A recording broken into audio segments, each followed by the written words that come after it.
Hello, young farmer, and welcome to your personalized guide to your Stardew Valley Greenhouse. Because I'm gonna be honest with you, I did not realize the true potential of this building until I was like 3,000 hours into gameplay. I really thought it was just a decorative building for cuteness, kind of like the silo, which I was also wrong about, but I just thought it was a decoration, and of course, I was tragically and painfully wrong. So, let's learn from my mistakes and jump right into it.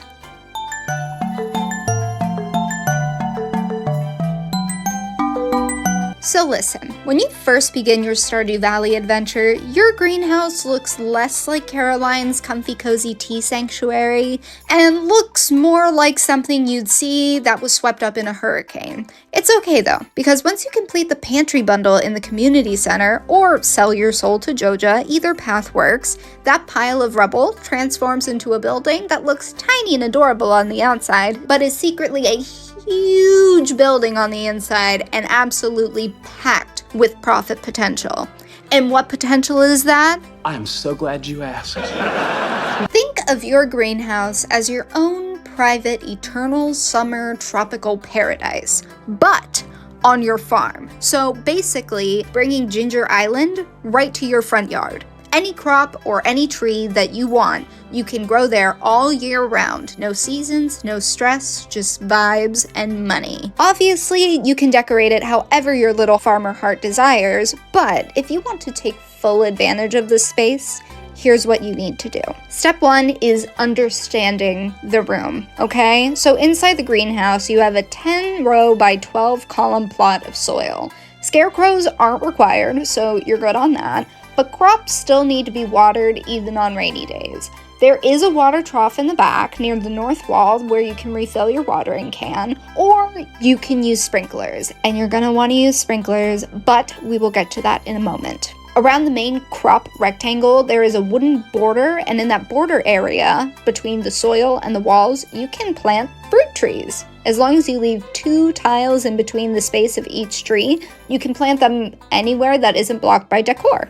Now, let's talk about watering these puppies, because obviously, yes, you can water everything by hand, but why would you want to do that to yourself? So, here's the sprinkler breakdown so that every single tile is watered perfectly. Your basic sprinklers, you will need about 33 of them. This will take up about 20% of the space, leaving room for 96 plants. Quality sprinklers, you will only need 16 of them, which takes up about 10% of the space, leaving room for 108 plants. And iridium sprinklers, you only need 6 of. It takes up only 3% of the room, leaving room for 116 plants. And if you slap a pressure nozzle on that, well, you can reduce that down to 4 to 5 sprinklers, giving you the maximum possible planting space. Now, of course, like I said, you can fill your greenhouse however you want. You want to fill it with potatoes or tulips or green beans, do whatever your heart desires. But if you want to maximize the space to the fullest, here's where the real strategy begins. And we're going to start with crops, because these are the backbone of your empire. Yes, you can grow whatever you want, but don't forget, the greenhouse is your most prime real estate. This isn't a place to casually toss in a cauliflower unless it spiritually fulfills you. This is a place for business, prime produce, and turning your farm from basic to bougie. So, let's talk about the MVPs here, starting with ancient fruit, aka the Beyonce of crops in Stardew Valley. It's regrowable, so once mature, it produces fruit every 7 days forever. And suddenly you are rolling around in gold. And then there's starfruit, the epic sister to the ancient fruit. Unlike the ancient fruit, this one doesn't regrow, but the wine sells for a ridiculously high amount, especially when it's aged, making you the big Stardew Valley bucks. And then, of course, there are your fruit trees, because these things are ridiculously strong in the greenhouse. They grow year-round, they never die, they produce fruit daily in every single season, no matter what, and they don't take up space in the main plot, so you can just let them chill there.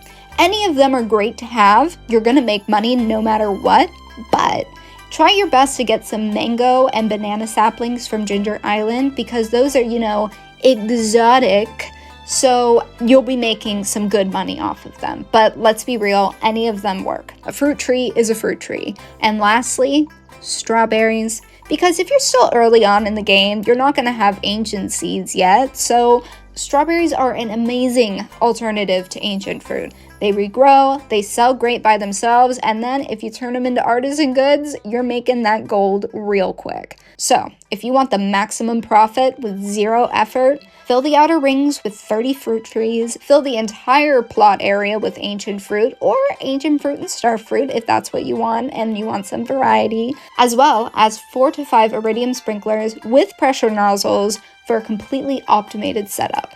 But before we wrap this up, I wouldn't be a good content creator if I didn't give you a few little tips. For starters, put a chest in the greenhouse with fertilizers, tools, and extra seeds. This way, everything you need is readily available right where you are. And be sure to use Deluxe Speed Grow on Starfruit if you want a faster turnaround and a faster profit, because again, they don't just continuously grow, you have to keep planting them. And lastly, if you want to go full max chill, like only visit the place once a week to collect, go full ancient fruit. Ignore everything except for Sunday harvests, and you will still be rolling around in money and laughing chaotically as Pierre cries himself to bed at night. And that, young farmer, is your official guide on mastering the Stardew Valley Greenhouse. 3,000 hours, and I never realized how awesome this building is. So, if this helped you, or hey, maybe you learned a thing or two, don't forget to like, subscribe, and tell me what your greenhouse setup looks like. Mine personally has a smiley face, but what do you prefer to do with your greenhouse? Let me know!